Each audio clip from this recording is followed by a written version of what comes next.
Então, estamos continuando em capítulo 6 e como o Valdizan também falou, já falamos de bastante coisas, mas até essas coisas eu vou revisar também. Se tiver tempo logo no final, eu vou fazer uma revisão de tudo que nós estudamos. Puxa, já pensou? Obviamente muito reduzido, mas pelo menos mencionar os assuntos que a gente tratou aqui nesta carta tão preciosa, né?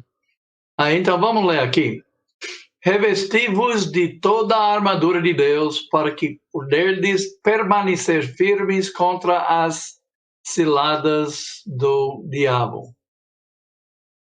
Pois não é contra a carne e sangue que temos que lutar, mas sim contra os principados, contra os potestades, contra os príncipes do mundo destas trevas, contra as hostes espirituais da iniquidade nas regiões celestiais. Né? Até quando nós falamos sobre as regiões celestiais, nós chegamos neste trecho aqui e falamos sobre esta luta, né? A nossa luta não é contra carne e sangue, então essas regiões celestiais, só para lembrar, é o mundo espiritual. E tem, essa versão é um pouco diferente da versão, eu acho que essa é a corrigida, se não me engano, e eu geralmente uso a atualizada, e é um pouco diferente aqui. As forças espirituais do mal, né? Aqui diz hostes espirituais do mal, né? Então, mas é a mesma coisa. Então, a nossa luta é contra eles, na verdade, né? Portanto, tomai toda a armadura de Deus para que possais resistir no dia mau e, havendo feito tudo, permanecer firmes. E aí entra a nossa armadura. Estais, pois, firmes, tendo cingido os vossos lombos com a verdade, vestida a couraça da justiça, calçando os pés com a preparação do evangelho da paz, tomando, sobretudo, o escudo da fé, com o qual podereis apagar todos os dardos inflamados do maligno. Tomai também o capacete da salvação, que é a espada do Espírito, que é a palavra de Deus, em toda oração e súplica, orando em todo o tempo no Espírito e para o mesmo fim, vigiando com toda a perseverança e súplica por todos os santos, por mim, para que me seja dada a palavra no abrir da minha boca, para com intrepidez fazer conhecido o mistério do Evangelho, pelo qual sou embaixador em cadeias, para que nele eu tenha coragem para falar como devo falar. Então, eu mostrei essa imagem quando a gente estava estudando sobre isso e lembrando que Paulo está na prisão e provavelmente, né, ele estava lá com um soldado romano, né, protegendo ele, guardando ele, também na sua própria casa alugada, como Atos nos diz no final, que ele pagava uma casa, mas ele era preso na casa, né, aquela prisão domiciliar, como ainda existe hoje, né.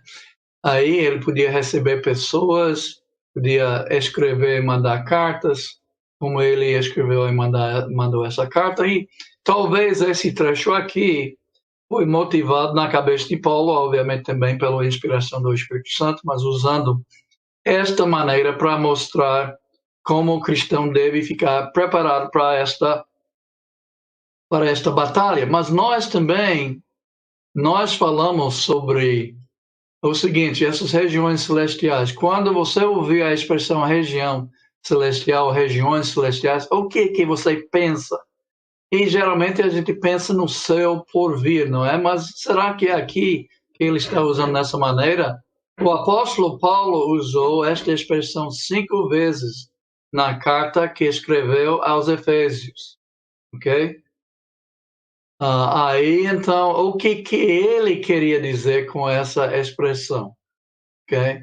Porque o mais importante é a maneira que o autor está usando a expressão, às vezes até mais importante do que o próprio dicionário porque ele pode modificar um pouco a maneira que ele está usando, e o dicionário vai dar aquele senso comum e talvez não dá esse outro sentido que o autor está usando. Então a gente procurou saber, né? Aí então a gente tem aqui esse círculo que representa aquelas regiões, mas a gente colocou uma linha para dividir esse círculo pelo menos em duas partes. Talvez tem mais do que duas, né? Mas com certeza tem duas. E nós colocamos também o mundo físico, ok? Onde nós moramos, vivemos, né? No dia a dia, nesse mundo físico. Mas nós sabemos que o ser humano também é um homem não só físico, mas também é espiritual. Temos o lado espiritual dos nossos espíritos. Então, ele começa a carta, capítulo 1, versículo 3, dizendo que Deus tem nos abençoado com toda a sorte de bênção espiritual nas regiões celestiais. Até aí pode até aparecer que está falando no céu por vir, só que ele já estava falando no presente, né? Que ele já tinha recebido de Deus, Deus Pai, o Pai de nosso Senhor Jesus Cristo, todas as bênçãos, toda a sorte de bênção espiritual. E ele diz nas regiões celestiais. Então, também em Efésios 1, e versículo 20, ele diz que Cristo foi ressuscitado e foi exaltado e fez sentar nas regiões celestiais também ao lado de Deus Pai. Então, lá nas regiões celestiais, então tem o quê? Tem toda sorte de bênção espiritual, sim, mas também tem Cristo e tem o Pai sentado nessas regiões também. E em capítulo 2, então, ele diz que todos os salvos, quando nós somos ressuscitados, eu creio que é no momento do batismo, né? Somos ressuscitados daquelas águas, mas nós somos ressuscitados e ele nos faz sentar nas regiões celestiais. Então, onde você está sentado? Na sua casa, no isolamento lá na sua casa durante essa pandemia? Sim, tudo bem, fisicamente você está sentado lá, mas espiritualmente onde você está? Você está nas regiões celestiais e desde que você foi salvo, você está nas regiões celestiais com Cristo. Então, que a gente colocou todas essas coisas aqui em cima. Mas vamos continuar, então. Regiões celestiais em Cristo. Então, aqui embaixo, em capítulo 3 e versículo 10, ele diz que nós temos principados e potestades nestas regiões celestiais. Aí, puxa vida, espera aí. Principado, esses poderes, esses príncipes, potestades, poderes, né? Aí, então, existe, biblicamente falando, esses principados e potestades não são coisas boas, não. São coisas ruins. Viu? Aí, então,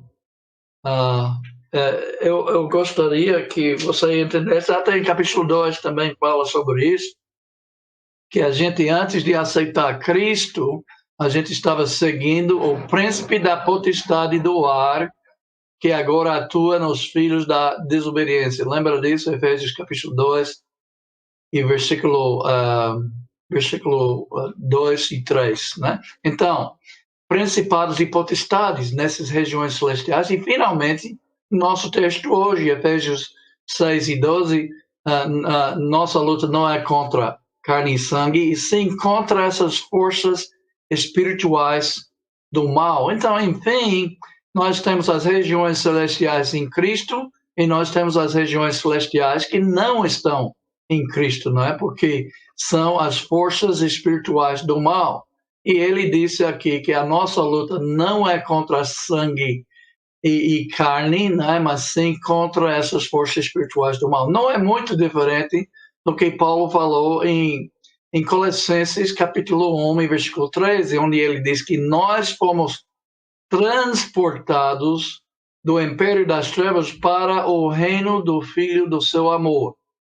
Então, quando nós fomos salvos, ele nos tirou dessas regiões, espiritualmente falando, a gente está na mesma região geográfica, não é física, mas nós fomos tirados desta parte aqui das regiões celestiais e fomos transportados, então, para lá em cima, onde nós estamos com toda a bênção espiritual, toda sorte de bênção espiritual, onde nós estamos com Cristo e onde nós estamos com todos os salvos, na verdade. Então, realmente, Paulo está usando essa expressão, região, o lugar celestial também, dependendo da sua versão.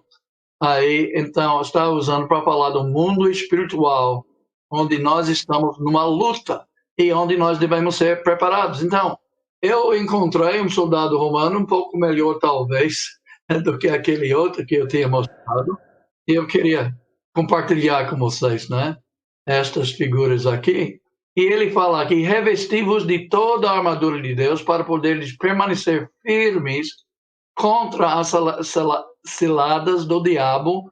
E versículo 12, então, porque a nossa luta não é contra carne e sangue, sim contra as forças espirituais do mal. E versículo 13, então, portanto, porque a nossa luta é nesse mundo espiritual, então, portanto, tomai toda a armadura de Deus, não deixa nenhuma peça para fora, né? Toda a armadura de Deus, para que possais resistir no dia mau e, havendo feito tudo, permanecer firmes. É isso que nós queremos. Então, aqui, este soldado está com este centro aqui. Então, estai, pois, firmes, tendo cingidos os vossos lombos com a verdade. Com a verdade. Então, o soldado tem que ter esse centro.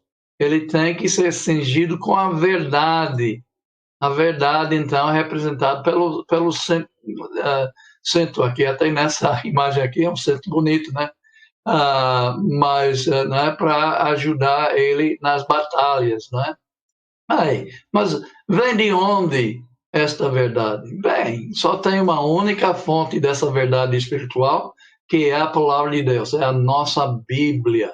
Aí ele continuando, então ele diz, na última parte desse versículo 4, ele disse, e vestida a couraça da justiça. Temos que ter também essa couraça também para nos proteger e também é o que? É a justiça. O que é certo, o que é errado. E vem de onde esta justiça? Né? Bem, obviamente nós temos que praticar a justiça, mas como é que nós vamos saber o que fazer e o que não fazer? Vem também da palavra de Deus. É a palavra de Deus que nos mostra o que é certo e o que é errado para a gente poder praticar a justiça. Então ele disse em versículo 15, e calçando os pés com a preparação do evangelho da paz, ok?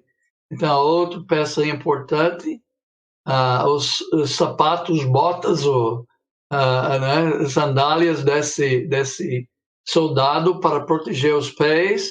Aí ele diz que é o evangelho da paz.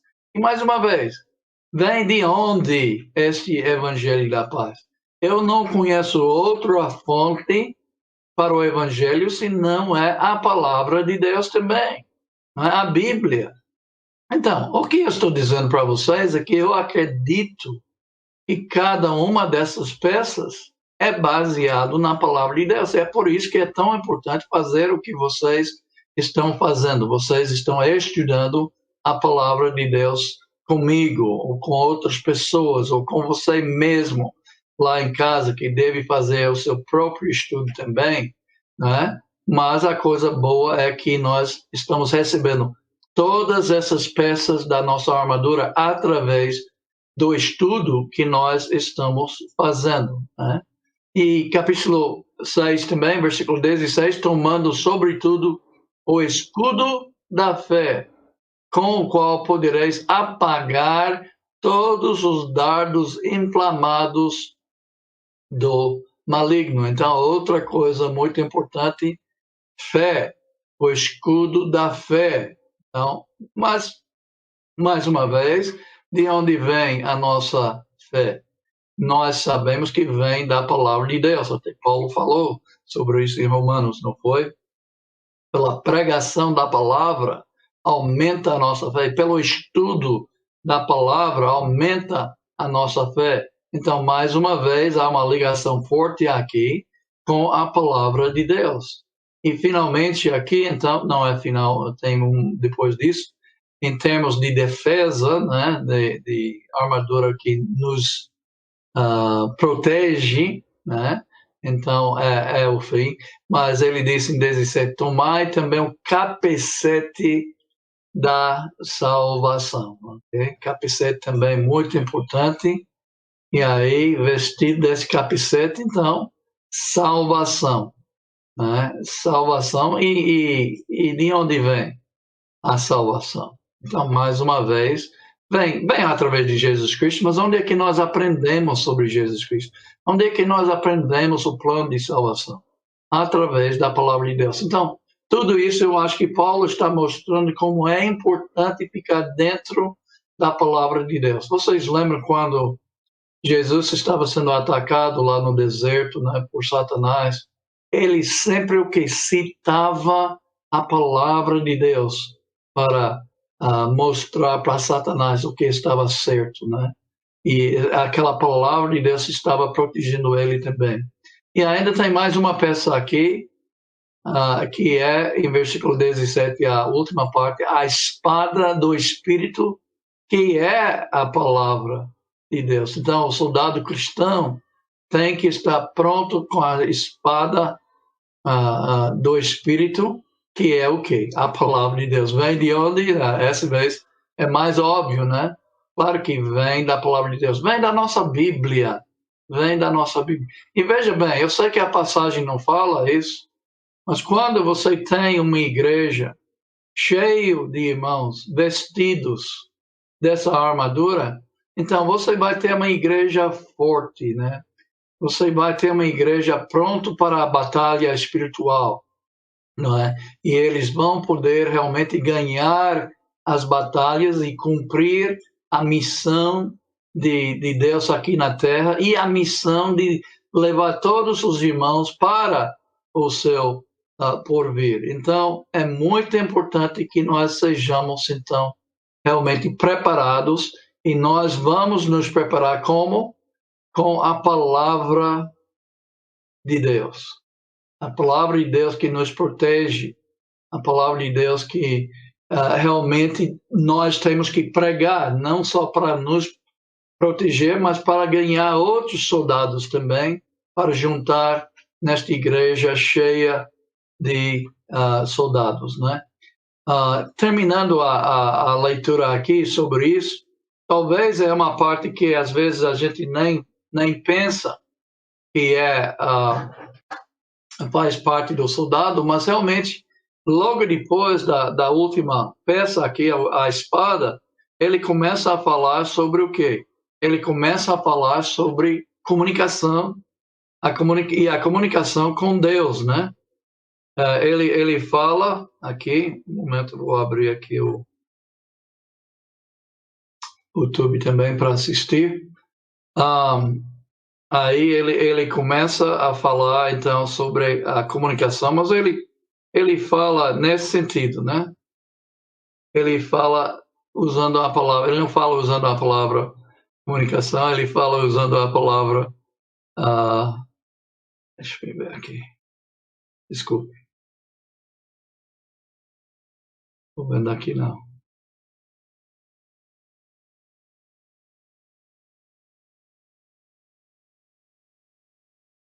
Ele fala usando a palavra oração. Então, vamos aqui orando aqui também. Podemos, não é? Mas capítulo 6, versículo 18, com toda a armadura, né? Então, com toda a oração e súplica, orando ao mesmo tempo no Espírito, para o mesmo fim, vigiando com toda a perseverança e súplica por todos os santos. Então, aqui ele fala que nós devemos estar orando a Deus, né? E nós devemos estar realmente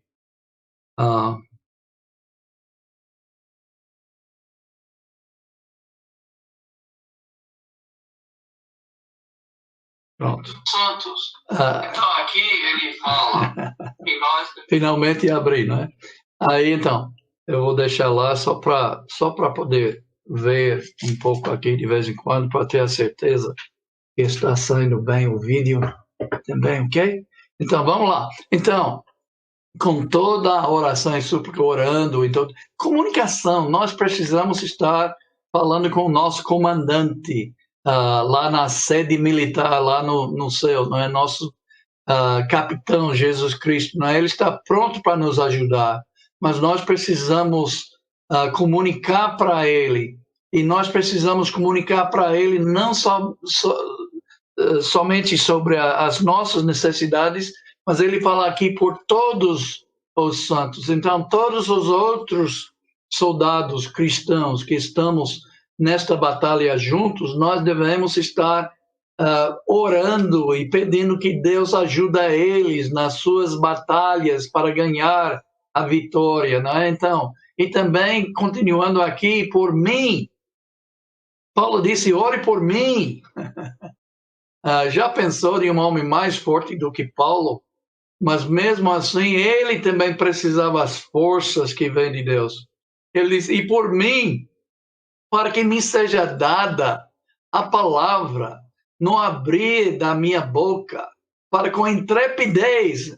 Quando eu penso em Paulo, só penso em intrepidez, né? Só penso em coragem, né? Para agir, para falar. Mas não, aqui ele está dizendo, evidentemente, ele também passava por momentos meio medrosos, né? Naquelas situações que você pode ler na Bíblia que ele passou, né? Apedrejado, naufrágio e tudo mais. Então, ele ficava um pouco medroso às vezes, e ele precisava de intrepidez, ele precisava de coragem, ele precisava de ousadia. Então, ele pediu também para os santos lá em Éfeso ficar também orando por ele também, não só por todos os santos, mas especificamente por ele. Mas para quê? No abrir da minha boca, né? Fazer conhecido o mistério do Evangelho. Então, ele queria ser fiel, ele que a missão, não é? Proclamando com a boca dele o Evangelho de Jesus Cristo, esse mistério que foi revelado até aqui nesta carta, até que os gentios são co-herdeiros das mesmas promessas em Cristo Jesus, não é, com os judeus. Então, nós somos unidos em um só corpo. E, terminando aqui, pelo qual sou embaixador em cadeias. Então, lembrando que ele estava, tudo indica que ele estava na prisão em Roma quando ele escreveu esta carta e outras cartas que nós temos, ok? Então, pelo qual sou embaixador em cadeias, para que nele eu tenha coragem, mais uma vez, para falar como devo falar. Puxa vida, imagine se o apóstolo Paulo, esse grande homem, um grande missionário, né? O melhor exemplo de missionário que a gente tem, né? Se ele precisava coragem, se ele precisava a oração dos santos, quanto mais a gente precisa. Então, vamos estar sempre comunicando com o nosso comandante e vamos estar sempre pedindo intrepidez, coragem, ousadia para os nossos irmãos nesta batalha, para poder falar com fieldade o Evangelho de Jesus Cristo e revelar esse mistério. É mistério para eles, não é mistério mais para nós. Nós sabemos muito bem.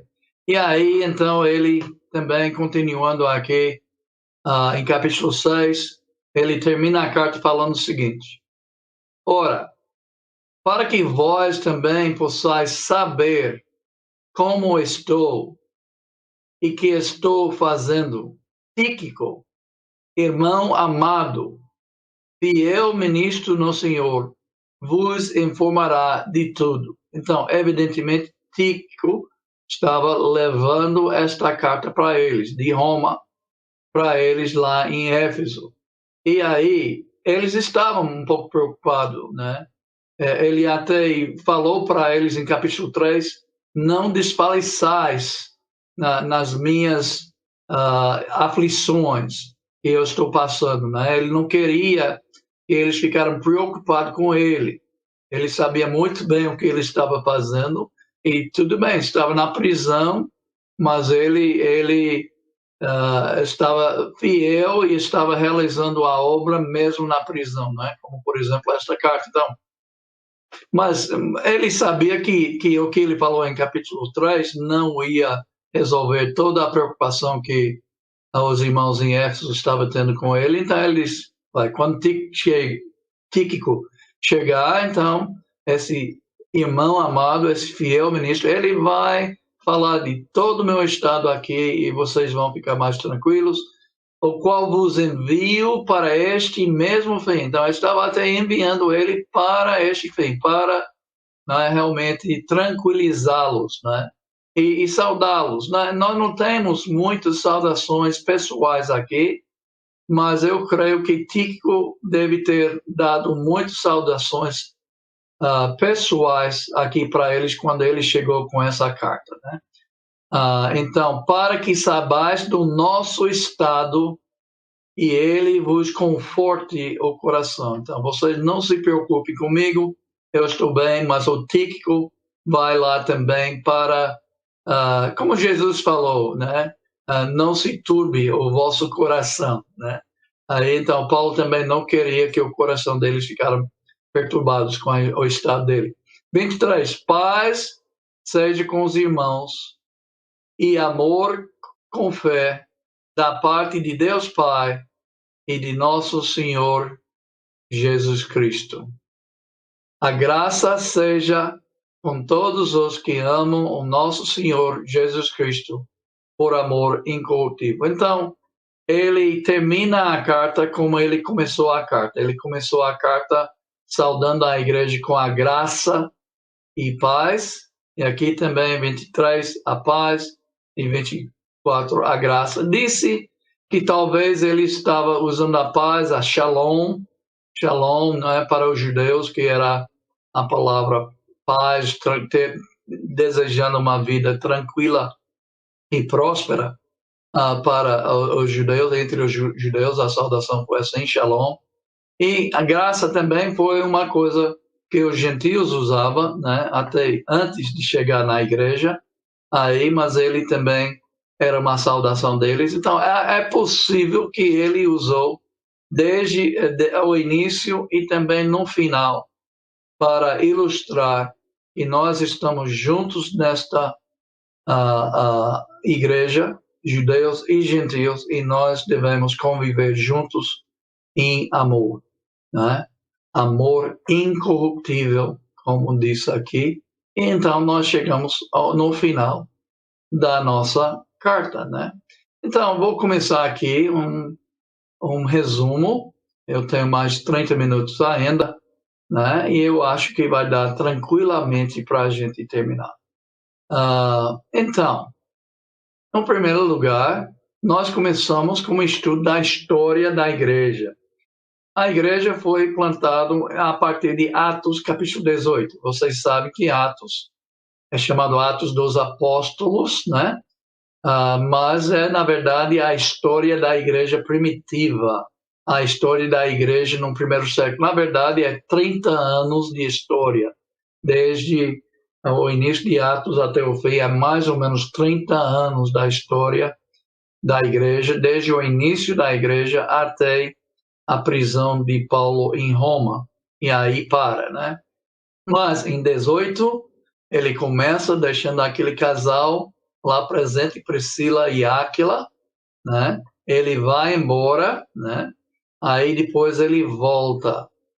E quando ele volta, então ele começa de novo o trabalho dele em 19, né? Priscila e Áquila estão aí ainda, né, com ele. Então ele vai embora, mas em capítulo 20 nós temos uma ocasião quando ele está passando por perto e ele chama os presbíteros da igreja ainda e ele tem uma boa conversa com eles sobre como ele realizou o ministério dele no meio dele durante 3 anos. E aí também ele dá algumas advertências para os presbíteros, né, que vão ter pessoas querendo destruir a igreja, que eles devem ter cuidado com isso. Então, nós podemos ver nessa história uma igreja forte sendo lançada. Né, daquela igreja, daquele trabalho do apóstolo Paulo lá em Éfeso. Então, todos os habitantes da Ásia Menor acabaram ouvindo o evangelho de Jesus Cristo. Já pensou? Muitas pessoas. E a igreja foi plantada. Agora, também a igreja foi plantada com muito compromisso, né? Eles eram comprometidos com a verdade, até Priscila e Áquila, né? Quando chegou aquele Apolo lá em capítulo 18, e ele estava ensinando alguma coisa errada. Ele era um homem eloquente, né? Mas ele estava ensinando alguma coisa errada e eles tomaram ele à parte e ensinaram ele. E ele tem um bom coração, então, e ele aceitou o ensino e mudou a sua pregação. E ele foi embora de lá. Tinha outras pessoas, como os 12, que Paulo encontrou em capítulo 19 também, e tinha recebido um batismo errado, e eles, então, depois de ouvir sobre o batismo de Jesus e o batismo certo, então eles foram batizados certos, né? Segundo a vontade de Deus. Ok? Então, realmente houve perseguições e tudo também em capítulo 19, a igreja ficou firme e forte. Aqueles que praticavam artes mágicas juntaram os seus livros e queimaram publicamente, sabe, mostrando aquele desligamento que eles queriam mostrar publicamente, que eles não estavam mais ligados com essas artes mágicas. Então, uma história muito bonita, né? E a igreja começou assim. Então, também a gente falou sobre a cidade. A cidade era uma cidade moderna. Quando eu falo moderna, obviamente não tinha energia elétrica, não tinha Wi-Fi, não tinha, né, coisas que a gente tem hoje, obviamente, né? Mas tinha coisas, né, que é impressionante, né? Pensando que era tantos anos atrás, 2000 anos atrás, as coisas que eles tinham, e talvez você não sabia, nós não estamos falando de uma cidade pequena, nem de uma cidade mal estruturada, né? Mas nós estamos falando, quando nós falamos de Éfeso, estamos falando de uma cidade importante para o comércio até, né? Uma das estradas de Roma, né? Ia para Éfeso, e de Éfeso, então, sendo uma cidade portuária, então podia mandar essas mercadorias vindo do leste, né, podia mandar para muitos lugares do mundo ocidental, né? Então, muito importante, e Paulo escolheu este lugar para evangelizar, e como eu disse, era a base para a evangelização na região toda, e todos os habitantes da Ásia Menor ouviram a mensagem através disso. Ok? Eu estou recebendo um pouquinho de feedback aí, eu não sei se é um problema, Valdizan. Ô, Ed, tudo Mas, ouvindo aqui. Tá tranquilo. Aqui tá tudo. ok, obrigado. Então, e aí então a gente começou a estudar a carta e estudamos sobre Paulo sendo um apóstolo, Paulo que era aquele Saulo, perseguidor da igreja antigamente. Mas uma coisa muito importante que a gente tocou aqui é sobre o Deus triuno, né? Aí então nós começamos falando de Deus Pai, que ele uh, que é o Pai de nosso Senhor Jesus Cristo, como diz o versículo 3, e ele nos abençoou com toda a sorte de bênção espiritual. Ele também nos escolheu, nos predestinou, ele nos adotou como filhos amados, né? Então, tudo que o Pai fez aqui, e sabe como termina a parte do Pai? Que ele fez isso para o louvor da sua glória.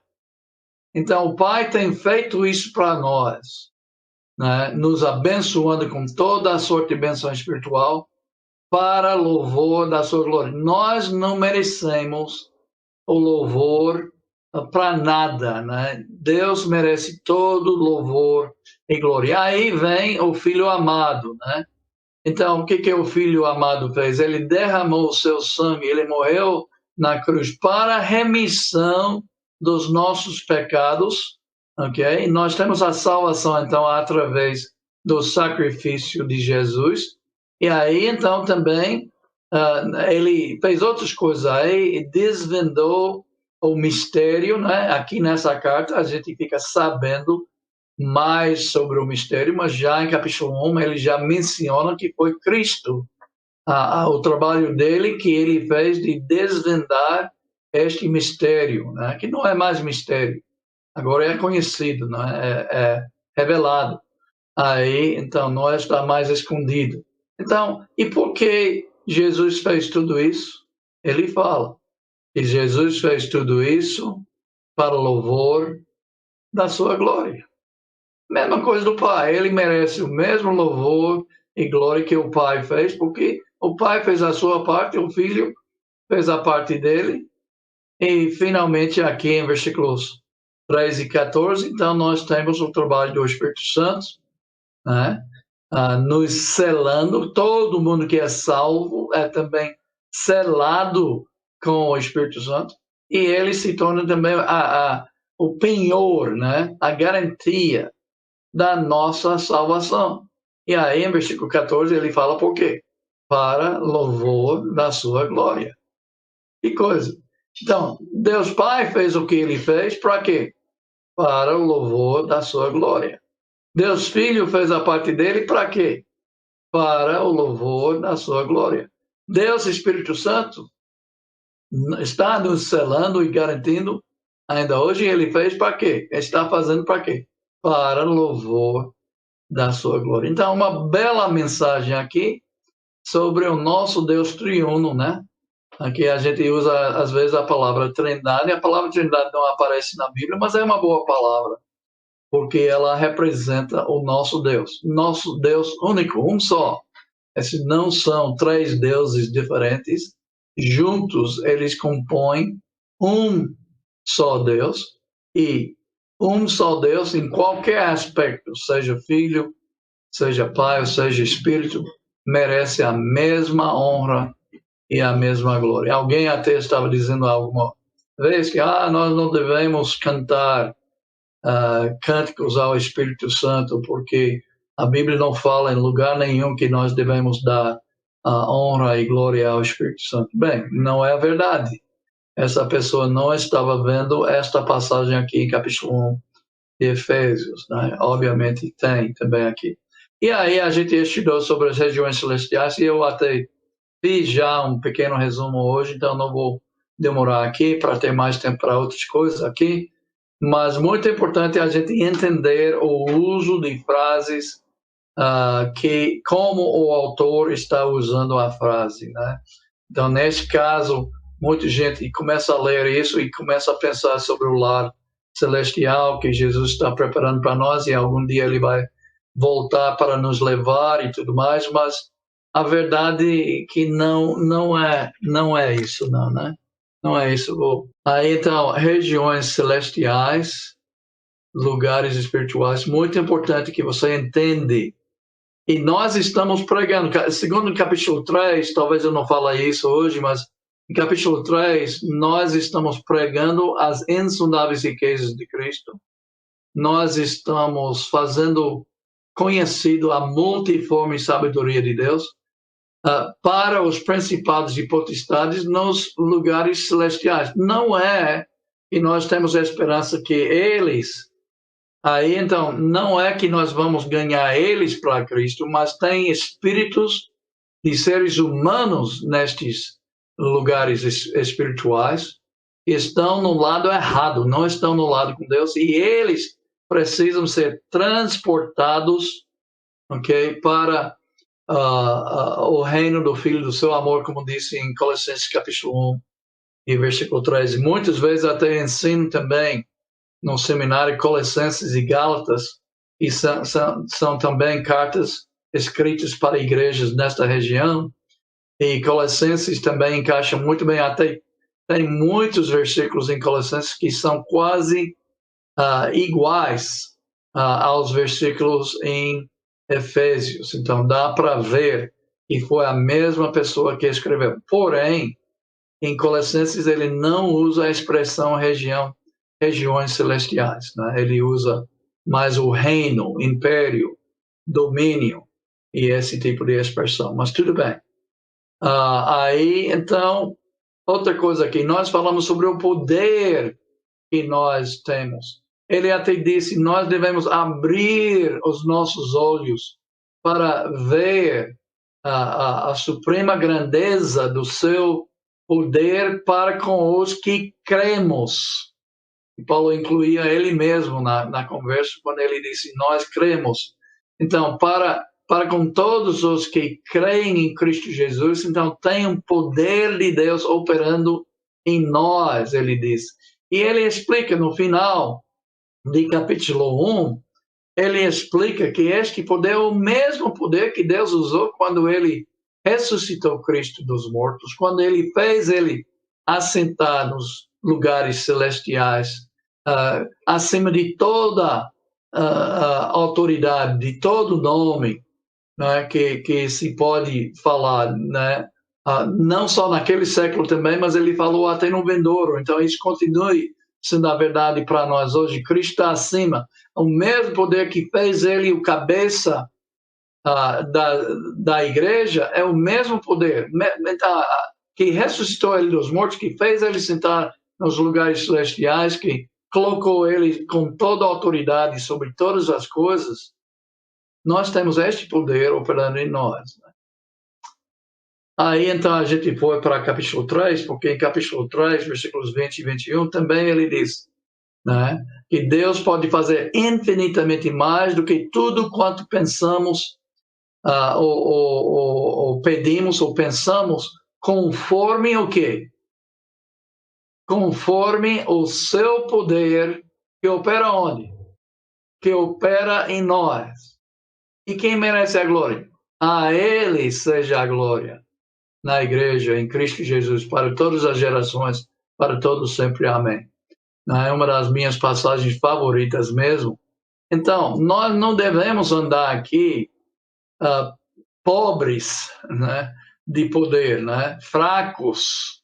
Né? É Ele, o que nós fazemos, eu lembro que a gente falou, muitas vezes o que a gente faz é que a gente começa a planejar alguma coisa, talvez, ou pensar em fazer alguma coisa para Deus aqui nessa terra, e a gente abre a carteira para ver quanto dinheiro a gente tem. A gente olha para o banco para ver o saldo lá no banco. Não podemos fazer, infelizmente, a gente não tem, aí a gente vai ter que, talvez algum dia no futuro a gente vai fazer. A gente fica, né, dando essa desculpa. Nosso Deus vai nos suprir tudo que nós precisamos. Se é a vontade dele para a gente fazer tal coisa, não se preocupe, vai aparecer o que você precisa para realizar aquela missão, né? E quando nós entendemos que o poder dele operando em nós, e quem estava falando isso? O apóstolo Paulo. O apóstolo Paulo não fazia essas coisas pelo talento que ele tinha. Ele tinha recebido uma boa, realmente, educação, isso é a verdade. Né? Melhores educações daquela época para um judeu ele recebeu, mas ele não fazia, até ele disse em Coríntios que ele não tinha muito talento para pregar, né? Ele era meio fraco no púlpito, vamos dizer. Né? Aí então, mas é o poder de Deus que estava operando nele. E deve ser assim, porque é Deus que deve receber também toda a glória, toda a honra e glória pelas coisas que estão acontecendo em nossos ministérios. E quando nós estamos dependendo dos nossos recursos, sejam recursos materiais, financeiros ou recursos humanos, então nós não estamos dependendo em Deus.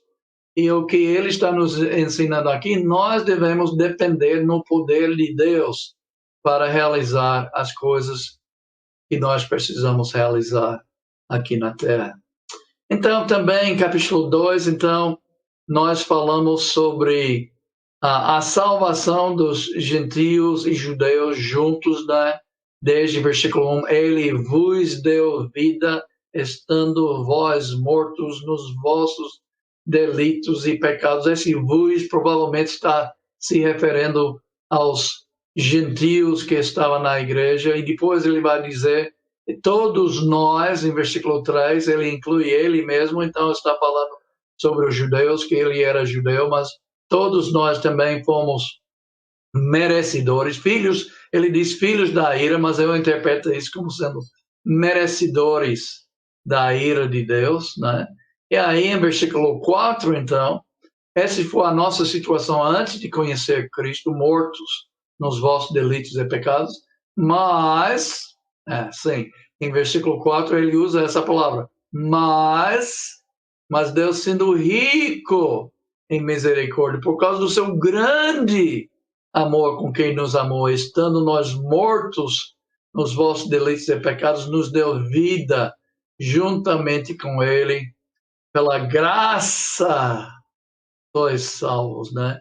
E aí, então, ele fala, em capítulo 2 até 10, ele fala sobre a salvação que nós temos. Mas quando eu digo nós, eu não estou falando de judeus, eu estou falando de todo mundo da igreja. Gentios e judeus, nós temos uma salvação comum, nós somos salvos juntos. A partir de versículo 11 até versículo 22 de capítulo 2, então ele começa a falar sobre o mistério. Na verdade, ele está revelando o mistério, talvez a gente nem sabe que ele está revelando o mistério ainda, mas é isso que ele está dizendo, né?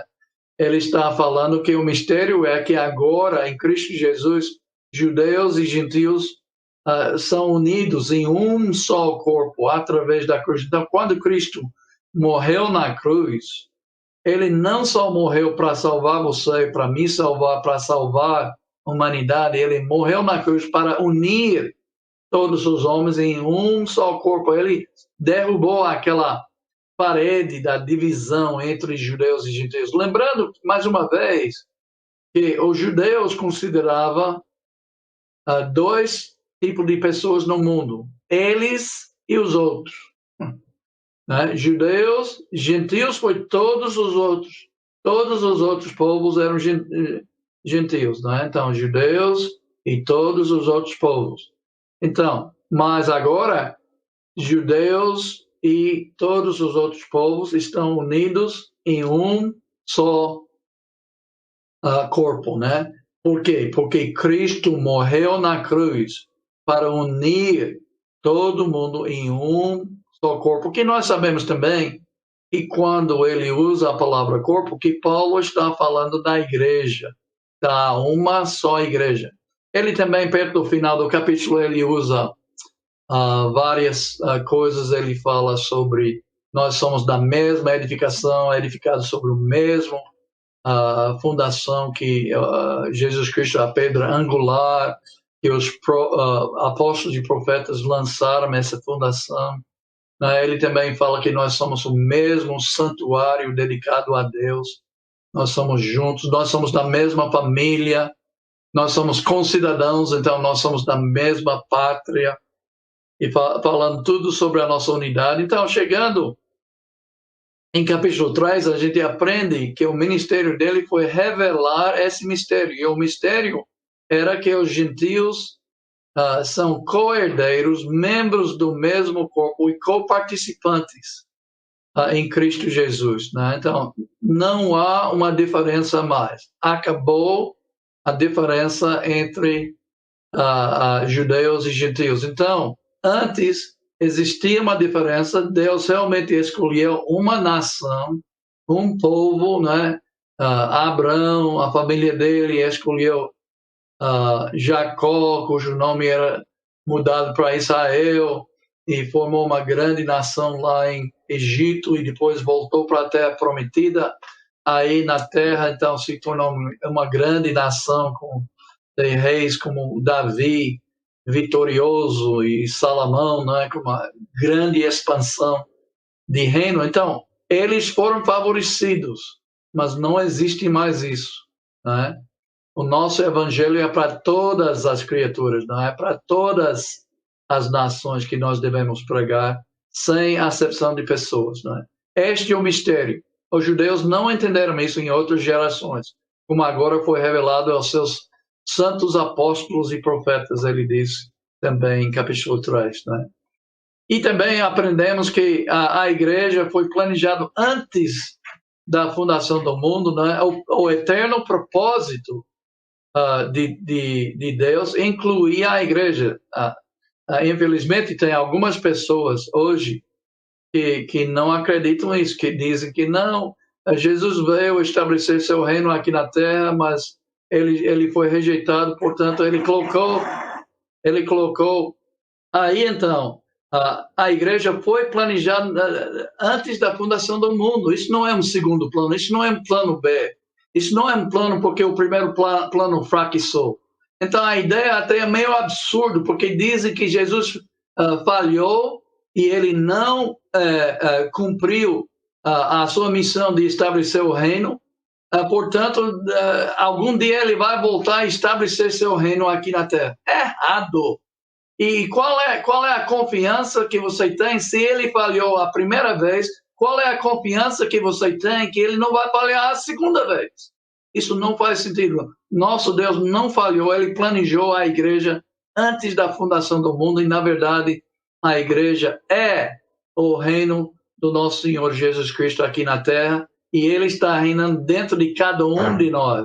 Então, muito importante esse ensinamento aqui. Nós também, ele fala como nós temos as insondáveis riquezas de Cristo. Na verdade, ele diz que ele é o ministro do Evangelho, que ele está revelando o mistério, e que ele tem as insondáveis riquezas de Cristo, que é muito bonito, viu? Muito bonito essa frase aqui, eu gosto demais. É uma das razões que eu gosto muito dessa versão da Bíblia, por causa disso. Mas ele também está falando da mesma coisa, está falando do Evangelho de Jesus Cristo. Ele fala da multiforme sabedoria de Deus também, que a igreja tem que fazer conhecido nas regiões celestiais, né? Essa multiforme sabedoria de Deus. Então, seja em insondáveis riquezas de Cristo, ou multiforme sabedoria de Deus, não faz diferença.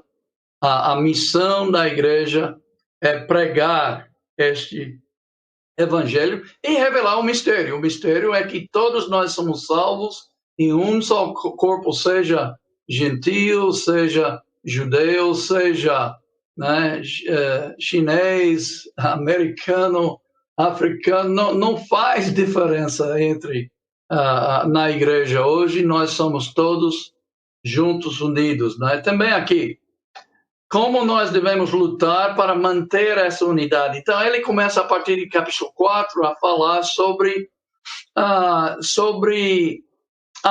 parte prática, né? Então, a primeira parte, Paulo faz isso nas cartas dele. A primeira parte, geralmente, é a parte de teologia. Ele apresenta os fatos, as verdades da teologia, da vontade de Deus. E, no fim da carta, então, ele fala mais sobre a nossa responsabilidade, a nossa prática, o que nós devemos fazer. E aqui ele não faz diferente. Então, a partir de capítulo 4, ele está falando na prática o que nós devemos fazer. Então, Cristo morreu na cruz para conseguir a reconciliação de todos os povos em um só corpo e a reconciliação também de todo mundo com Deus, mas isso não é fácil. Não é fácil essa unidade, né? Que é o tema principal aqui dessa carta, a unidade cristã entre todos os cristãos. Então, em uma só igreja. Então, ele começa a falar em capítulo 4 sobre atitudes. Nós devemos ser humildes, nós devemos ser longânimos, pacientes, nós devemos ser mansos, nós devemos amar e nós devemos nos esforçar, né, para manter a unidade. E esse esforço é uma atitude que nós devemos ter, porque às vezes a gente fica acomodados, né? a gente para de nos esforçar para ser unidos, mas não devemos fazer isso. E aí ele fala de doutrinas, né, a um só Senhor, a uma só fé, a uma só esperança, a um só batismo, né, a um só Pai. Então, essas doutrinas básicas, com certeza, tem muitos outros detalhes. Ele não está entrando em detalhes sobre estes assuntos aí, mas o restante da Bíblia realmente acrescenta os detalhes que onde nós devemos ser unidos é baseado no ensinamento de Deus, nas doutrinas que vêm de Deus. E como não podemos viver? Ele começa então a falar na prática. Vocês, judeus, antigamente vocês eram assim, andava assim, fazendo essas coisas, né? Mas agora vocês não podem mais, vocês não são mais filhos das trevas, vocês são filhos da luz e devem se comportar como filhos da luz e parar de fazer essas coisas, né? E ele chega a falar em capítulo 5 também sobre não vos embriagueis, né? Mas enchei-vos do Espírito Santo. E a gente falou também sobre como nós podemos ficar cheios do Espírito Santo e exatamente o que quer dizer ficar cheio do Espírito Santo. E realmente as nossas reuniões na igreja são muito importantes para essa finalidade, porque a gente recarrega as nossas baterias.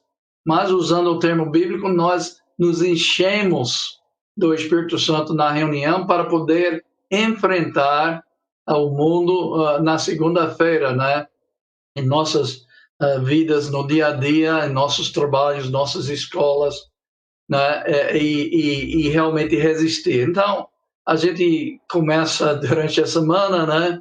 Talvez enfraquecer um pouco e a gente precisa mais comunhão, mais orações, mais cantando juntos, né? Para mais uma vez recarregar ou encher-nos com o Espírito Santo para poder continuar. E ele falou uma casa, submetendo-vos uns aos outros também, como parte da maneira que nós podemos ficar cheio do Espírito Santo. E a gente falou bastante sobre isso, né? Porque ele oferece 3, ou se você quiser 6 exemplos, né? 3 pares de exemplos sobre uma submissão mútua que deve ter, como entre esposa e marido. A esposa deve se submeter, mas o marido também deve ser, porque em versículo 21 de capítulo 5, então, é mútua, né? Uns aos outros, sujeitai-vos uns aos outros, né? Então, o marido também deve ser sujeito, e a esposa também deve ser sujeita. E depois, pais e filhos, até um pouco difícil de entender, talvez até a parte do casal é difícil, mas mais difícil ainda, como é que o pai vai se submeter ao filho, né? Mas certamente não está dominando ele e só sendo o chefe dele, não é? Sempre mandando e nunca ouvindo ele, né? E aí ele fica frustrado, aí provocado a ira nele, não é por causa disso. Ele diz claramente que nós não devemos provocar os nossos filhos a ira. Então, bem, muito bem. Então, nós temos que viver assim. Devemos nos encher com o Espírito, não é? Nesta maneira, convivendo juntos em submissão e ouvindo coisas que edificam dos nossos irmãos, seja em cânticos e orações e tudo mais. Então, terminando então com a luta e a armadura do cristão nesta batalha, que a gente olhou logo no início dessa última aula, né? Então, e aí, então, as palavras finais que Paulo falou também sobre a oração, e não é só que a gente fica com a armadura nos protegendo, né, com a espada para entrar na batalha, que é a palavra de Deus, mas também nós precisamos comunicação e precisamos intrepidez, precisamos coragem para sempre falar a palavra de Deus. Que carta maravilhosa esta carta. Eu espero que eu tenha conseguido uma coisa, pelo menos esta coisa, que você está apreciando cada vez mais esta carta que o apóstolo Paulo escreveu aos Efésios, porque é uma carta rica e tem muitas coisas, até para o nosso dia de hoje. Tudo isso que eu tenho falado, nós precisamos